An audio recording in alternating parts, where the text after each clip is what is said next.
Bueno, voy a continuar entonces con el Estudio Nacional del Agua, y aquí pues quiero más que mostrar números y cosas de estas que están en el estudio, que son fácilmente consultables, quiero quedar como mensajes claves.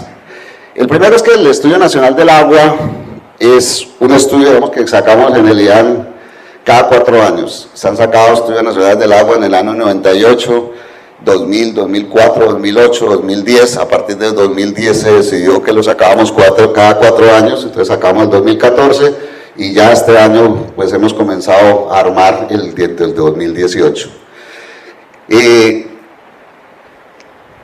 Es el resultado del ejercicio permanente del IDEAN. Es un estudio que lidera el IDEAN, pero realmente no es un estudio que saca el IDEAN solo.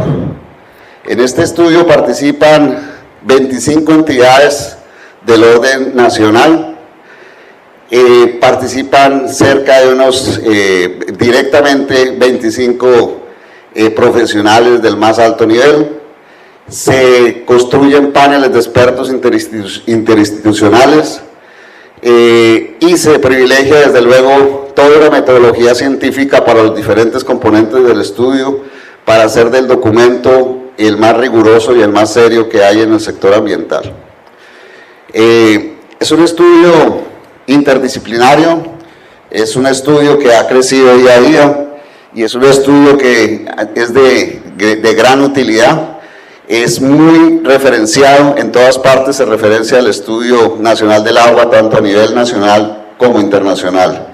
El éxito de un producto técnico-científico es la referencia que se hace de él en otros documentos. Sigamos.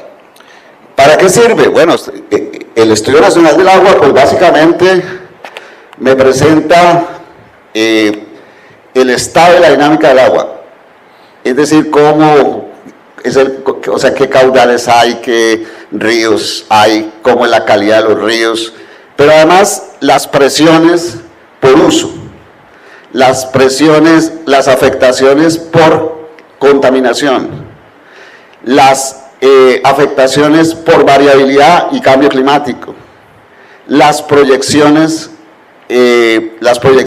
para las demandas y para las presiones por uso, etc.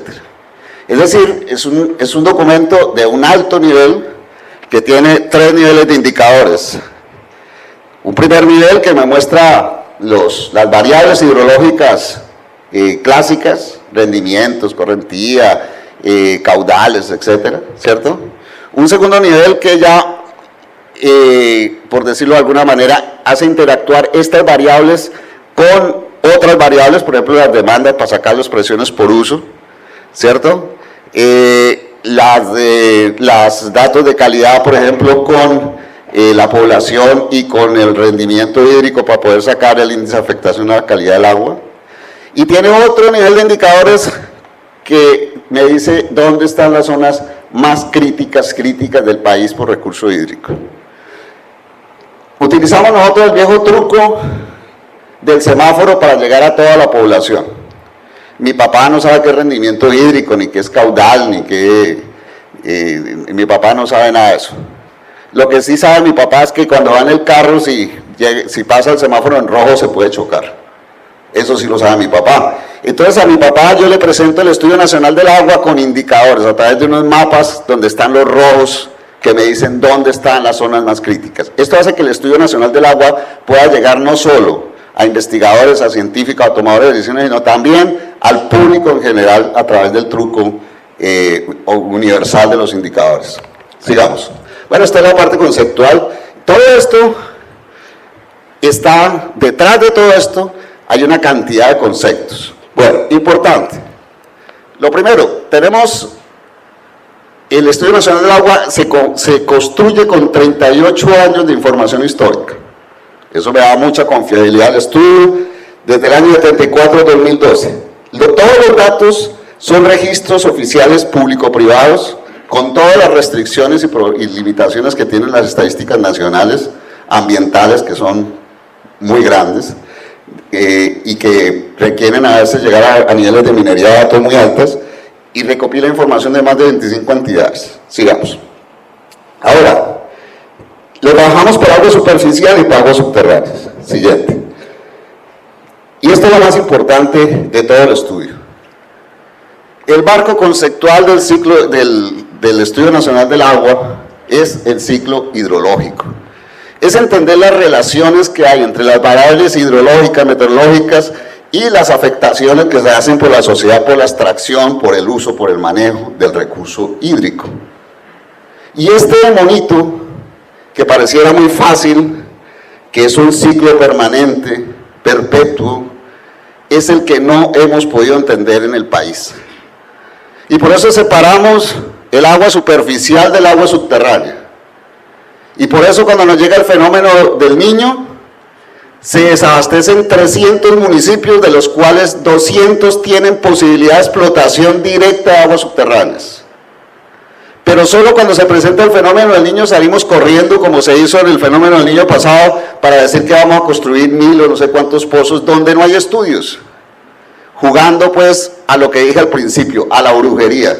Nos vendamos los ojos, cogemos la bolita de cristal y decimos ¿dónde perforamos? Hacemos un sondeo y perforamos ahí, y al mes el pozo está seco, el pozo se dañó, el pozo salió salobre, no sé qué, ¿cierto?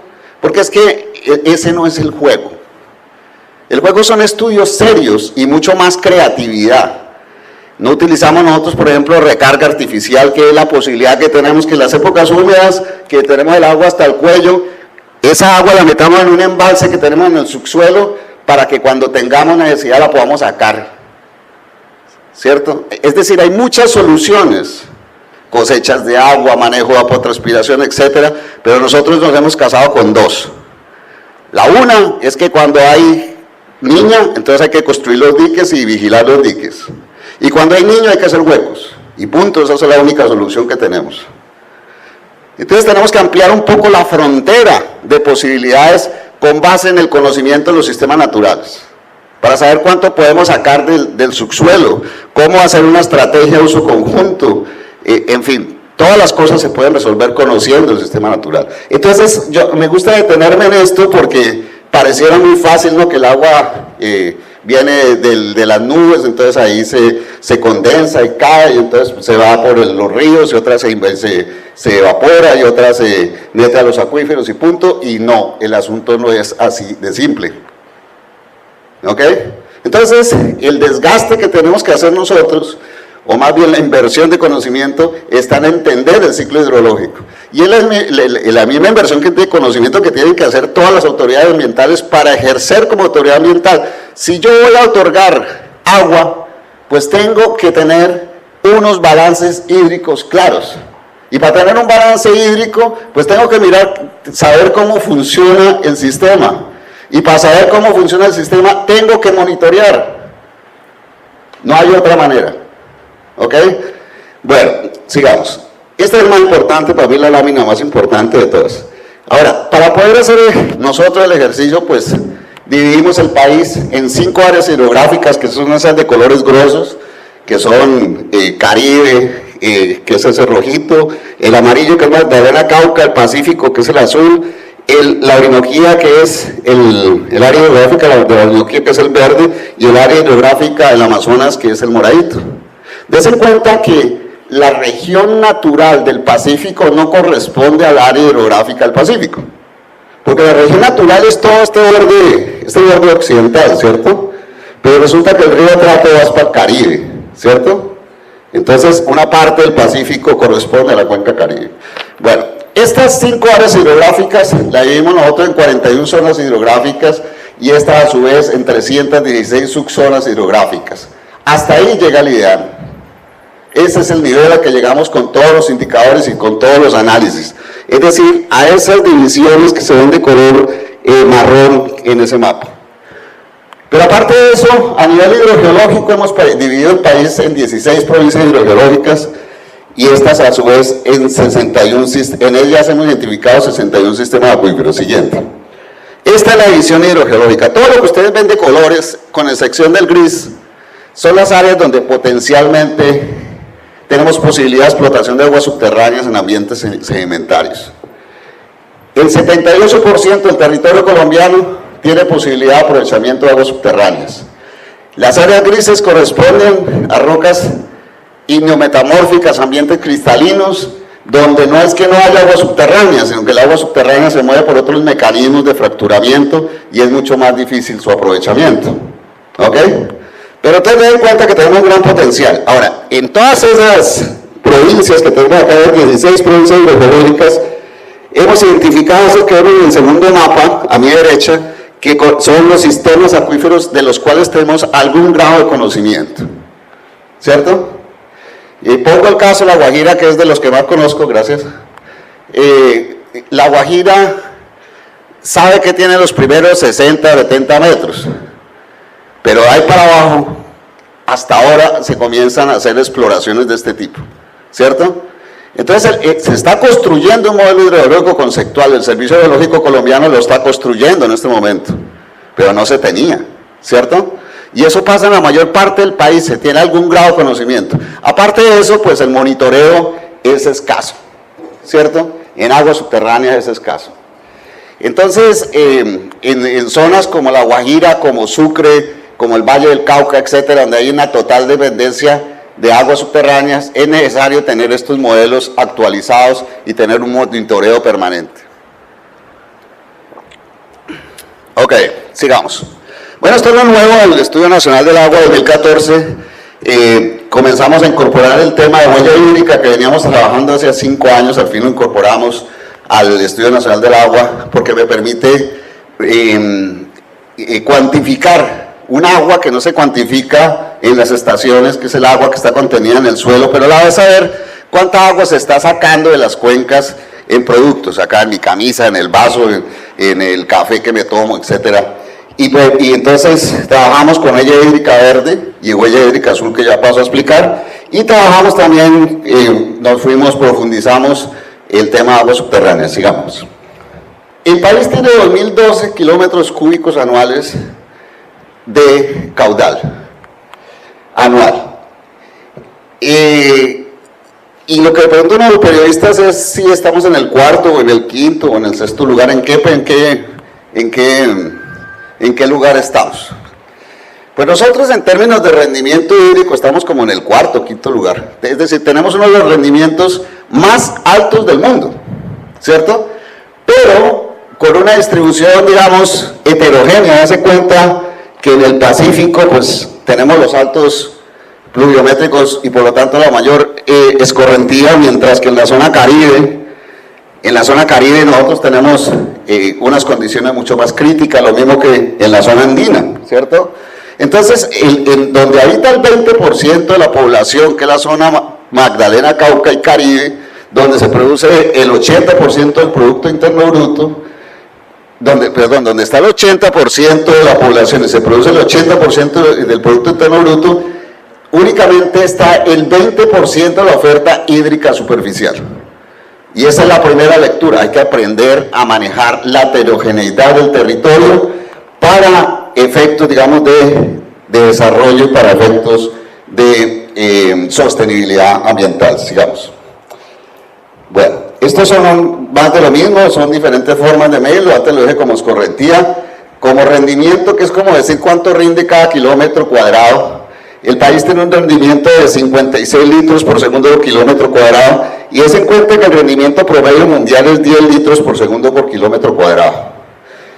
A mí no me gustan esas estadísticas que sacan los organismos internacionales, porque cuando uno la reporta para un informe internacional, pues está bien, pero en el país, digamos que la lectura tiene que darse desde esa heterogeneidad del territorio, ¿cierto? Y a veces uno saca, por ejemplo, nosotros no trabajamos en el término de rendimiento per cápita, cosas de esas que da señales que pues realmente son equívocas frente, digamos, a la realidad nacional.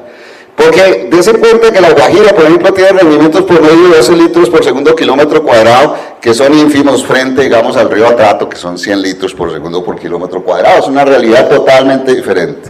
Sigamos. Bueno, aquí tenemos uno de los primeros índices, el índice de aridez, que me dice dónde hay áreas deficitarias o excedentes de agua por condiciones naturales.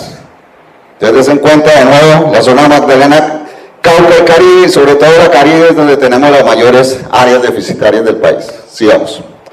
Este es un índice de regulación. Dese cuenta que otra vez la zona Caribe y particularmente la Guajira tienen un bajo índice de regulación, es decir, una baja capacidad de mantener en sus suelos el agua que cae por precipitación directa. ¿Ok? Lo mismo la Orinoquía, la parte de la altillanura. Sigamos. En términos de aguas subterráneas, pues nosotros tenemos 3 veces más la oferta que el agua superficial, siendo absolutamente conservadores. Sabemos que es mucho más. Sigamos. Y nosotros hemos caracterizado todos los sistemas acuíferos de Colombia, esos 61 que les mostré anteriormente, que aquí están diferenciados con diferentes colores, siguiente, a través de unas fichas para cada sistema acuífero, por ejemplo, para el Valle del Cauca, y sacamos nosotros toda la información disponible de cada sistema acuífero, incluyendo su modelo hidrogeológico conceptual y las fuentes bibliográficas que están abajo, no se alcanzan a ver ahí, para que cualquier usuario pueda consultar la información disponible de un sistema acuífero en las fuentes, digamos, donde encontramos esa información. Sigamos. De lo que puedo decir de agua subterránea es que la mayor parte del agua subterránea la utiliza el sector agrícola, y es lógico porque la mayor zona de aprovechamiento es el Valle del Cauca, y en el Valle del Cauca el 85 al 90% de la producción azucarera está soportada con agua subterránea.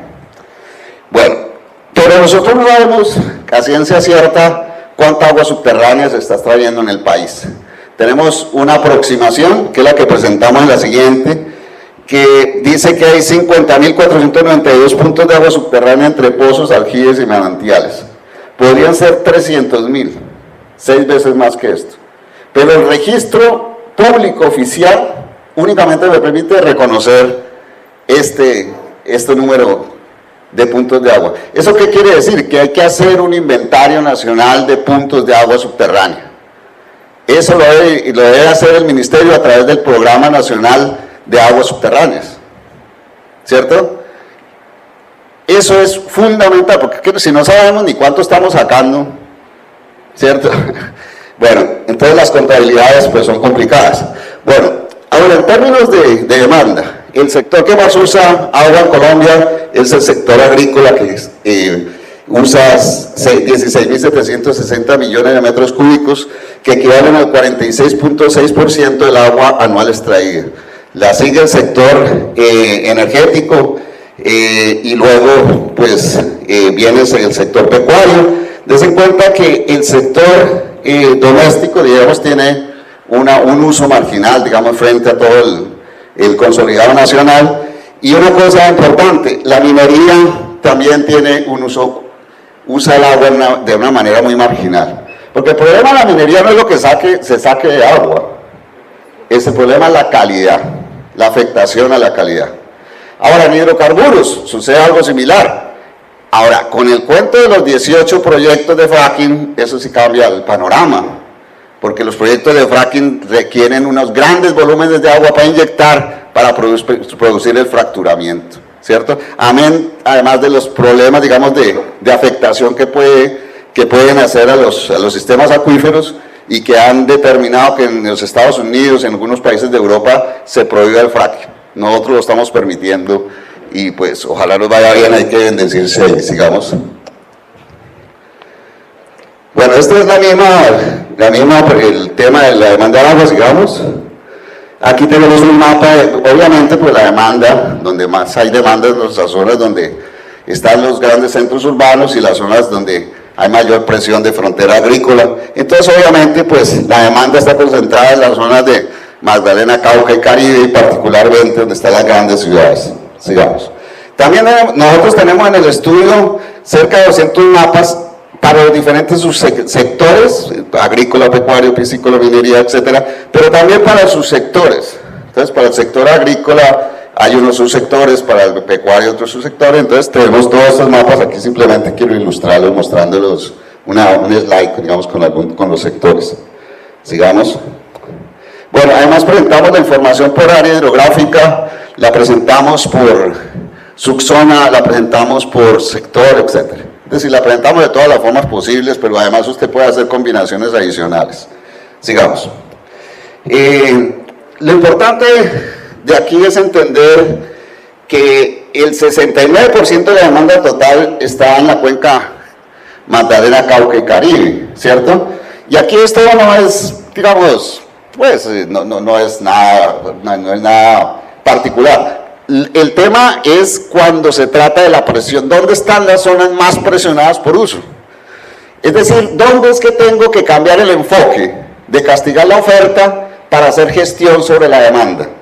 Porque, y aquí si me lo permiten, el tema de la gestión integrada de recurso hídrico presupone que usted hace un cambio de la gestión de la oferta a tener un enfoque de gestión sobre la demanda.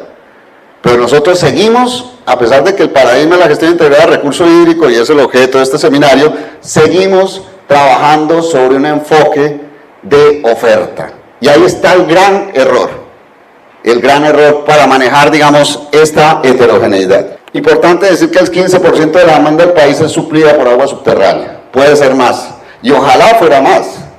Ojalá tuviéramos nosotros esquemas de uso conjunto, agua superficial, agua subterránea. Bueno, les decía que el otro tema que metimos fue el de huella hídrica. La huella hídrica es que calculamos el verde, azul y gris. La gris se refiere a contaminación, no tenemos suficiente información y eso se calculó en este estudio.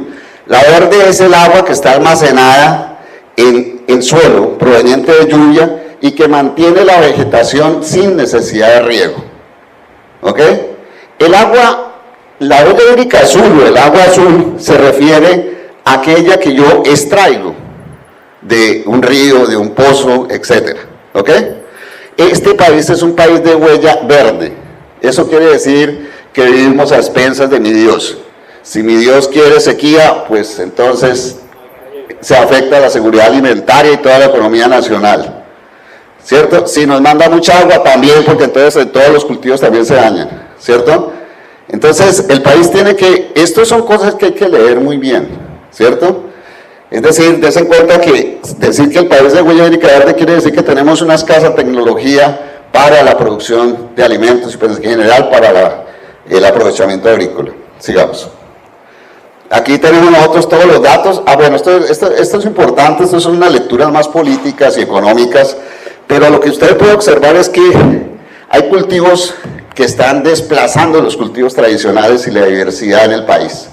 Tal es el caso de la palma de aceite, ¿cierto? Y tal es el caso del cacao mismo, que está siendo demandado por los multinacionales y afectando, digamos, grandes territorios nacionales como el Magdalena Medio, como la zona del Urabá antioqueño, etc. Entonces, estos gráficos, digamos, permiten hacer ese tipo de análisis para mirar, digamos, ese tipo, digamos, de desplazamiento de cultivos, pero a la vez de pérdida de diversidad. Yo trabajé en arqueología hace muchísimos años y reconocíamos en el Araraquara cerca de unas 50 variedades de maíz, en solo Araraquara. En este momento hay 2 o 3, y lo mismo pasó con los ajíes y con otros tipos, digamos, de cultivos, ¿cierto? Entonces, el tema de la diversidad en un país como el nuestro es un tema que requiere, y sobre todo en este momento del posconflicto y en este momento de los acuerdos de paz, es un tema que requiere digamos, un tratamiento serio por parte de los expertos para saber cuál va a ser el nivel de competitividad del país y cuál va a ser el esquema de mejoramiento de calidad de vida de los colombianos frente a los productos que vamos a sacar en lo que se ha llamado el biocomercio o ese tipo de mercados verdes que tenemos que propiciar. Sigamos. Bueno, lo mismo hicimos por los cultivos de transitorios, ¿cierto? Aquí pues obviamente el que se lleva la medalla de oro en huella hídrica azul es el arroz de riego. Sigamos. Eso está hecho para todos los cultivos, tanto permanentes como transitorios, pero además lo tenemos mensualizado, es decir, por ciclos de cultivo, ¿cierto? Y lo mismo para huella hídrica azul. Bueno, y finalmente, con esto ¿qué hacemos? Sacamos 2 indicadores. Uno es el indicador de la presión hídrica a los ecosistemas. ¿Dónde están los ecosistemas más presionados por uso del agua? Y ahí tenemos nosotros identificados esos rojos y esos, siempre la zona Magdalena Cauca, ¿ok? Pero aquí lo vemos en un mapa chiquitico, pero allá en el Estudio Nacional del Agua está para cada cuenca, para cada río, para cada quebrada, etc. Siguiente. También trabajamos nosotros el tema de calidad del agua. Aquí simplemente me quiero detener en el slide que sigue, en la siguiente, en dos cosas que es importante tener en cuenta. Des en cuenta lo que dice allá. El 80% de la carga de BO5 fue aportada por 55 municipios. Son 1.100 y pico municipios, ¿cierto? Es decir, que si usted trata el problema de BO en 55 municipios, soluciona el problema. Es decir, no podemos nosotros dar las mismas medidas para todo el país cuando la carga de BO está concentrada en 55 municipios. Y observen la siguiente. El 85% de las sustancias químicas la aportan 53 municipios y los tenemos identificados. ¿Ok? Y esto sucede para la mayor parte de las cargas vertidas. Es decir, que nosotros sabemos dónde hay que tratarlas y cómo hay que tratarlas. Aquí tenemos, este es un tema dramático. El país tiene la medalla de bronce en vertimiento de mercurio a las fuentes hídricas, 202 o 212 toneladas año. Tercer puesto mundial. Esto es una tragedia nacional que se extiende. Y des en cuenta que aquí no tengo los datos de la parte de la Orinoquía y la Amazonía, porque no son datos oficiales. ¿Ok? O sea que es mayor la carga vertida. Pero también sabemos dónde se está vertiendo y cómo se está vertiendo. ¿Cierto? Bueno, siguiente. En el tema de agroquímicos, tenemos nosotros el porcentaje del volumen que está entrando de agroquímicos al país, pero no tenemos ninguna estadística que nos permita ver la verdadera afectación de estos agroquímicos. Estamos buscando un cruce de indicadores a ver si en el 2018 logramos una mejor aproximación. Esto es información del ICA, o sea, los expertos en el tema, ICA, Corpo ICA, etc. Sigamos. Bueno, este es el índice de afectación al potencial de la calidad del agua, que es una medida como de la amenaza, ¿cierto? Y obviamente en año medio, todos los indicadores del Estudio Nacional de Agua se presentan en año medio, año seco y año húmedo. En año seco, pues, se aumenta el problema de afectación a la calidad del agua porque hay menor capacidad de dilución de las corrientes, ¿cierto? Bueno, sigamos. Bueno, este es un mapa de degradación de suelos, que pues, lo importante aquí es indicar que el 40% del territorio colombiano tiene algún nivel de erosión. Y esto pues está afectando la producción de sedimentos y por lo tanto cambiando los escenarios de inundaciones, etcétera, ¿cierto? Y tenemos identificado lo siguiente, pues dónde se producen los sedimentos, siguiente, dónde se producen y dónde está el mayor rendimiento de sedimentos, o sea, por kilómetro cuadrado. Lo malo no es que exista producción de sedimentos, eso es parte de la dinámica normal, ¿cierto? Lo importante es que si se rompe ese equilibrio, es decir, hay pérdida de suelos, se incrementan los sedimentos, la dinámica fluvial cambia, ¿cierto? Y eso afecta a las inundaciones, por ejemplo, de la depresión Momposina. Sigamos. Bueno, esto ya lo hemos visto, simplemente es para decir que cuando hay fenómenos extremos, los caudales pueden incrementarse entre un 50% más o menos en promedio en el país, y cuando hay fenómeno de la Niña, a veces esos caudales exceden a más del 70%. Eso creo que es una experiencia vivida y muy conocida por ustedes, y que estamos informando todo el tiempo. Sigamos. Bueno, esta es presión por uso. Sigamos. Como pueden ver, tenemos identificados todas las subzonas donde se presentan estos problemas, y por eso que el estudio hay que mirarlo para saber dónde es que tengo que reforzar, digamos, las medidas relacionadas con diversos temas. Siguiente. Esto es de cambio climático. Nosotros en cambio climático debemos decirlo, en hidrología no sabemos nada, estamos aprendiendo. Nosotros hemos trabajado el tema de variabilidad, y aquí tenemos grandes aproximaciones, pero el tema de cambio climático en el país se trabaja sobre variables de precipitación y temperatura. El tema de la respuesta hidrológica de cambio climático aún está en pañales, es decir, nosotros no podemos reconocer en las series todavía qué es variabilidad y qué es cambio climático. La mayor parte de lo que reconocemos es variabilidad climática.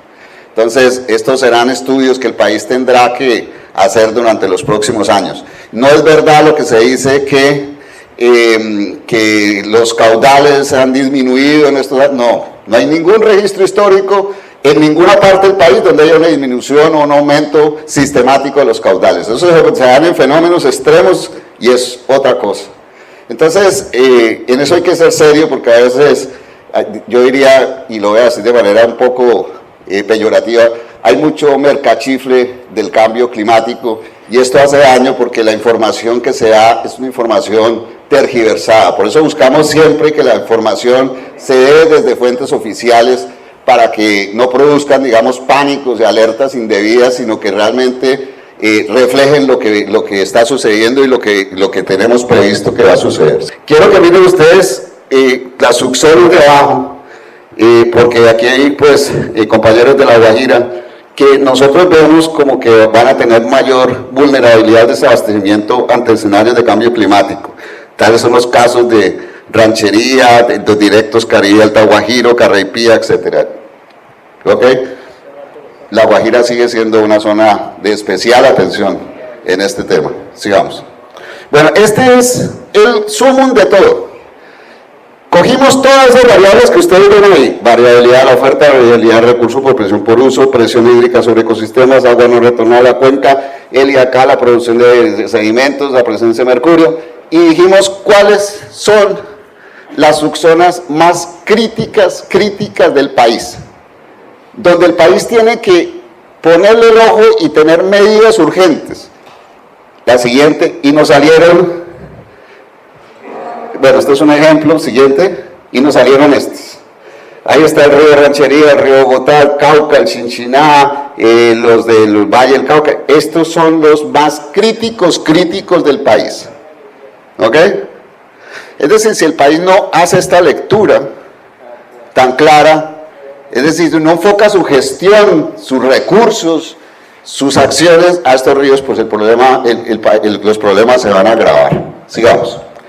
Bueno, estos son los mensajes claves que no los quiero repetir porque los he dado a lo largo de toda la charla, pero yo creo que el mensaje más importante es la necesidad de hacer una gestión integrada. Es decir, de trabajar sobre un enfoque de la demanda y trabajar de manera conjunta el agua superficial y el agua subterránea con alternativas de aprovechamiento y de manejo sostenible. Yo pienso que esa es la gran lección que tenemos que hacer. Nosotros no podemos seguir despreciando toda la mina de oro de agua que tenemos en el subsuelo. Sigamos.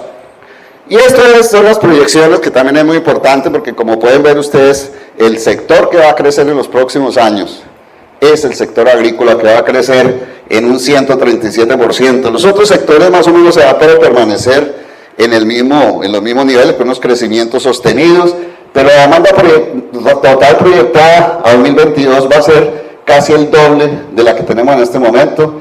En este momento tenemos 39.000 millones de metros cúbicos, vamos a tener 63.717 millones de metros cúbicos. Esta es una lectura que tiene una interpretación política y económica en el Estudio Nacional del Agua, más económica que política, porque el Estudio Nacional del Agua no da juicios de valor, no supone cosas obvias, simplemente se basa en la información para sacar conclusiones, ¿cierto? Pero no hay ningún juicio de valor, es decir, no hay ningún juicio tendencioso o porque yo pienso que este dato no, es lo que me da la información. Siguiente. Con esto pues termino la presentación del Estudio Nacional del Agua, con una invitación a que se haga una lectura juiciosa del estudio y que además nos pongamos todas las corporaciones en modo niña, que es lo que se está solicitando desde todas las instancias de alto gobierno, para poder anticiparnos a un fenómeno que ya está configurado en un 78%, de acuerdo, digamos, al reporte del IEAN y de las agencias internacionales. Muchas gracias.